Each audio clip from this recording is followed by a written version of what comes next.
नमस्कार जनसंवाद में आप सभी दोस्तों का एक बार फिर से बहुत बहुत स्वागत है। दोस्तों आज हम बात करने वाले हैं मध्य प्रदेश के 27 सीटों के उपचुनाव के बाई पोल्स में होने वाले ओपिनियन पोल का सबसे बड़ा सर्वे। जी हाँ, अब आपको बताएंगे कि आज तक इंडिया टुडे, इंडिया टीवी और एबीपी न्यूज़ सी उटर 27 सीटों पर जो चुनाव ओपिनियन पोल कराए गए हैं और एनडीटीवी भी इसमें शामिल है, तो इन सब में बड़ा खुलासा हुआ है।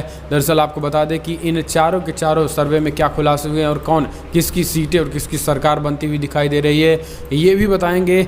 और इन सब से इतर अगर बात करें तो आरएसएस ने जो सर्वे कराए हैं वो भी हम आपको बताएंगे इस 27 की 27 सीटों पर होने वाले उपचुनाव में।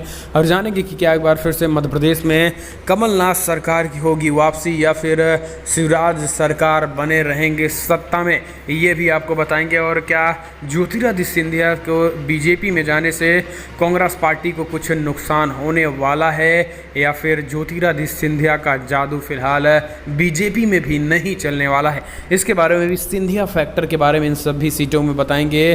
क्योंकि सिंधिया गुट के ही ये समर्थक थे, सीटें थी, यहाँ पे प्रभुत्व माना जाता था। तो जानेंगे कि कांग्रेस पार्टी को कैसे डैमेज करेगा और बीजेपी को कैसे फ़ायदा पहुँचाएगा। क्या बीजेपी को फ़ायदा पहुंचाएगा या फिर कांग्रेस को फ़ायदा, ये सब कुछ हम आपको इस छोटे से वीडियो में बताएंगे दोस्तों। तो आप बने रहिए शुरू से अंत तक और इस उपचुनाव को लेकर जो बड़ी और सटीक खबरें हम आपको देने जा रहे हैं वो आप शुरू से अंत तक कीजिएगा। और आरएसएस ने जो चौंकाने वाले आंकड़े जारी किए हैं इसमें तो आपको दोस्तों होश उड़ जाएंगे आपके। जी हाँ, होश उड़ा देंगे आपके, इसके बारे में भी आपको बताएंगे। दरअसल अब हम चलिए समझ लेते हैं क्या है समीकरण। दरअसल आपको बता दें कि 27 सीटों पे मध्य प्रदेश में यहाँ पर कोई कोर कसर नहीं है कि इनमें कांग्रेस पार्टी का दबदबा था। और यही कारण है कि ज़्यादा से ज़्यादा कांग्रेस पार्टी की ही सीटें खाली हुई हैं। कांग्रेस प्रभुत्व वाली सीटें इस उपचुनाव में खाली हुई क्योंकि यहाँ पर ज़्यादातर विधायक बीजेपी में जाने की वजह से खाली हुई है। लेकिन अब भाजपाइयों का तर्क ये है कि यहाँ पर अब बीजेपी में जाने से उनको बीजेपी को वोट मिलेगा क्योंकि उनके नाम पर वोट मिलता था।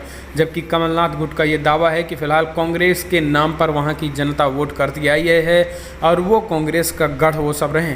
और इस बार कांग्रेस के नाम पर उपचुनाव में भी वोट मिलेंगे और जिन्होंने जनता से बगावत किया है उनको मुंहतोड़ और करारा जवाब मिलेगा और इस बार जनता उनको सबक सिखाएगी, ये कांग्रेस का दावा है। चलिए अब हम जनता का जो दावा है वो हम आपको बता देते हैं। आपने सुना बीजेपी और कांग्रेस का दावा, जनता का दावा क्या कहता है। जब से जनता का ओपिनियन पोल जब जनता में हमारी टीम पहुंची तो वहां पे ज़बरदस्त नाराज़गी देखने को मिली, खास करके कोविड-19 के दौरान सरकार का बनना, गिरना, बिगड़ना, मंत्री का ना होना, स्वास्थ्य मंत्री का गायब होना, इस कोरोना काल में जनता को परेशानी, लॉकडाउन में भी पूरी तरीके से समस्या, इसके बावजूद मध्य प्रदेश में कोरोना भयंकर बढ़ रहा है। किसानों की जब समस्या की बात करते हैं, किसानों की समस्या ज़्यादातर सॉल्व हो रही थी और सॉल्व हो चुकी थी। किसानों का कहना है कि हमारे जो कर्ज माफ़ी हो रहे थे वो पूरे के पूरे हो रहे थे, लेकिन शिवराज सरकार आने के बाद उन पर रोक लगा दी गई है और जिनका हुआ भी है महज लॉलीपॉप की तरह हुआ है, केवल थोड़े थोड़े रुपए माफ़ हुए हैं, एक नाम की तरह की कर्ज माफ़ी हुई है। कर्ज माफ़ी को लेकर भी ज़बरदस्त किसानों में गुस्सा है। युवाओं की बात कर लेते हैं। बेरोज़गारी दोस्तों देश में ही, मध्य प्रदेश में नहीं, देश में चरम पर है। बेरोज़गारी बहुत बड़ा मुद्दा है शिवराज के लिए। शिवराज बेरोज़गारी को चाहकर भी नहीं ख़त्म कर सकते हैं। इस बीच राज्य को लेकर कुछ भी नहीं है, यानी विकास के नाम पर कुछ भी वोट मांगने को नहीं है बीजेपी के पास, ये सच्चाई है। तो अब बीजेपी किसका सहारा ले रही है? राम नाम का। जी हाँ दोस्तों, राम नाम का सहारा ले रही है। मोदी सरकार ने 5 अगस्त को राम मंदिर में पहुंच के, अयोध्या में पहुंचकर राम मंदिर का शिलान्यास किए। राम मंदिर बनना शुरू हुआ या फिर नहीं ये तो राम जाने, लेकिन मध्य प्रदेश में बीजेपी राम के नाम पर वोट लेना शुरू कर दिया है। यही कारण है कि राम कथा करवा रही है गाड़ियों के माध्यम से और हिंदुत्व के नाम पर शिवराज सरकार इन 27 सीटों को जीतने के प्रयास में है। हालांकि इसमें भी कांग्रेस पार्टी पीछे नहीं है। आपको बता दें कि कमलनाथ ने भी राम के नाम पर मोदी सरकार और खास करके शिवराज को टक्कर देने के लिए उन्होंने भी राम के नाम को लेकर बुनाना शुरू कर दिया है और राम नाम पे भी टक्कर दिया जा रहा है। विकास का मुद्दा तो कमलनाथ का 2 साल में ही मध्य प्रदेश की जनता ने बखूबी देखा। यही कारण है कि विकास के नाम पर मध्य प्रदेश में शिवराज मामा कमलनाथ से लड़ने से डर रहे हैं। अब हम बात कर लेते हैं सिंधिया फैक्टर की। दोस्तों, सिंधिया फैक्टर ने जो बगावत की है, अब सिंधिया का जो स्टेटस है, सिंधिया का जो बातचीत थी और सिंधिया की जो गुडविल था यानी साख था वो मिट्टी में मिल चुका है। जी हाँ दोस्तों, तो आपको बता दें कि पहले तो बड़े लंबे समय में कांग्रेस सत्ता में वापसी भी आई। शिवराज खास करके सिंधिया का ये रवैया जनता के पल्ले नहीं पड़ रहा, जनता के गले नहीं उतर रहा है। यही कारण है कि सिंधिया की इस बगावत का जनता इस बार बेसब्री से मुंह तोड़ जवाब देने का इंतजार कर रही है। हाँ, इसमें सच्चाई या इसमें हम झुठला नहीं सकते हैं कि इन सारी के ज़्यादा से ज़्यादा सीटों पर सिंधिया का दबदबा था, लेकिन सिंधिया ने अपनी छवि पूरी तरीके से ख़राब कर ली जनता के बीच में। बीजेपी में जाकर सिंधिया अगर स्वतंत्र पार्टी बनाते तो शायद उनको कुछ ज़रूर फ़ायदा होता, लेकिन बीजेपी में जाने के बाद सिंधिया को भयंकर नुकसान होगा। तो तीसरी बात, बीजेपी में फूट की जो बड़ी वजह है दोस्तों, आपको बता दें कि सिंधिया के जाने से कई बड़े बीजेपी के नेता इन सीटों पर नाराज़गी जाहिर कर रहे हैं और यही कारण है कि टिकट बंटवारे से लेकर मंत्रियों तक चुनाव में बहुत बड़े बड़े बीजेपी के नेता इन इलाकों में नाराज़गी जाहिर कर चुके हैं और स्वयं में कांग्रेस पार्टी के संपर्क में हैं। ये बातें भी बीजेपी के लिए झटका हो सकती है। अब कांग्रेस पार्टी के लिए लूप होल्स क्या हैं? कांग्रेस पार्टी के लिए दोस्तों जो लूप होल्स होने थे वो सब खत्म हो गए, यानी जिनको बीजेपी में जाना था वो जा चुके हैं। जहाँ जहाँ की सीटें खाली होनी थी वो खाली हो गई हैं। अब ऐसा कोई नहीं है जो बीजेपी में जाना चाहता हो। कांग्रेस पार्टी ने अब कोई लूप होल नहीं है। बस कमलनाथ को सत्ता में एक बार फिर से आने के लिए इन सभी सीटों में से 20 सीटें जीतनी हैं और बीजेपी को भी लगभग 15 से ज़्यादा सीटें जीती तो सत्ता में आएगी।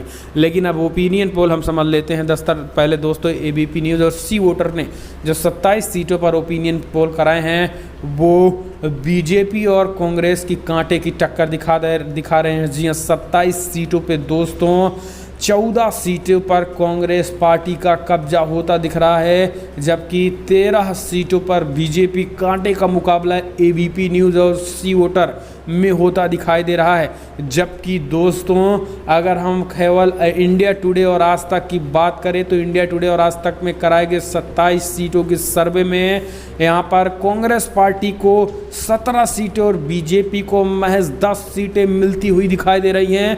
ये बहुत बड़ा इंडिया टुडे और आज तक एक्सिस माई पोल की ये हैं।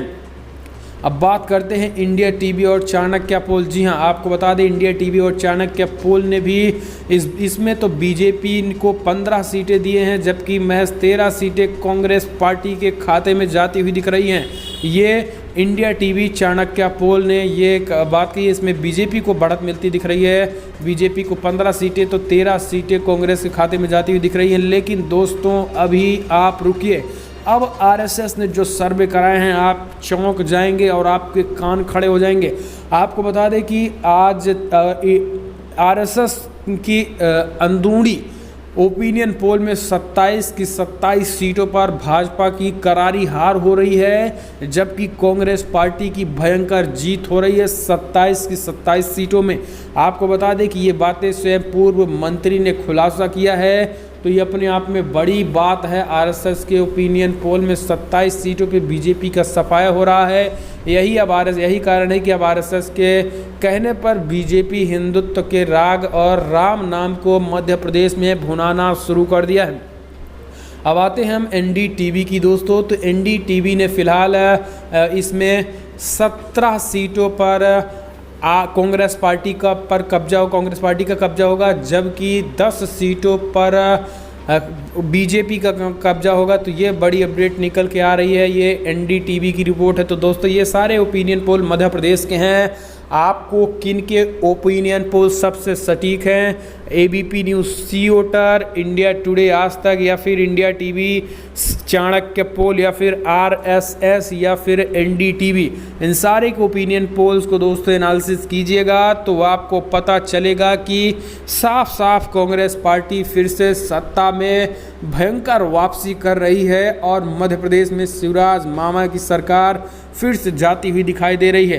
लेकिन दोस्तों, अब आप अपनी राय देना ना भूलें कि आपको इन 27 सीटों में होने वाले मध्य प्रदेश के चुनाव में किसको कितनी सीट मिलती हुई देखते हैं और किसकी फिलहाल सरकार बनने वाली है। आप अपने कमेंट के माध्यम से अपनी राय देना ना भूलें। तो दोस्तों, इस वीडियो में इतना ही। वीडियो पसंद आया तो लाइक करिए। अगर आप भी बिहार ओपिनियन पोल देखना चाहते हैं तो चैनल को सब्सक्राइब करें। इस वीडियो में इतना ही। जय हिंद, जय भारत।